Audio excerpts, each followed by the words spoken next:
The government is divided over the UPSC fix. In fact, while a major faction within the government feels that by giving an extension now to the age limit here, it will be sorting out the things and will satisfy the students as well. The other section here of the government feels that this will only temporarily sort out the situation. The government cannot succumb to pressure of the students. Obviously, there's a divide here.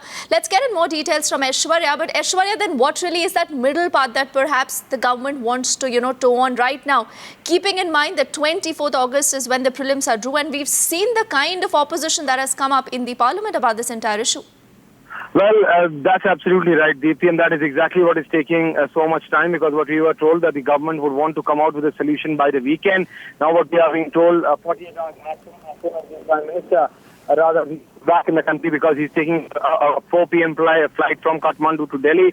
So a final decision by the Prime Minister's office. But as you just said, a clear division within the government, but we are being told that a major faction of this government is in the favor that we should not only give an age extension but also a minimal postponement of the present examination should be done, so that the students are rather satisfied. But on the other hand of it, there is a faction which feels within the government that if you do so, you will be rather succumbing to the pressure, and this will only multiply the problems by many a fold. Thus, the government should deal with this present situation pretty strongly, and that they should not rather disturb the whole CSAT. And they feel that the government should go on, that the only thing which rather the government is agreeing for is a minimal 15 to 20 day postponement of the present UPSC examination, but nothing else. But we have been seeing that how UPSC aspirants have been protesting from outside Parliament to outside Rajnath Singh, that is the Home Minister's residence. That's why what we are being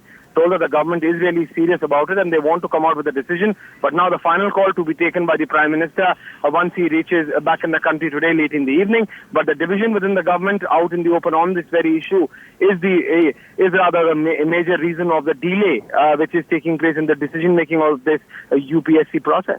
Issue has got a little complicated because the previous government did not solve it when it should have been solved a few years ago.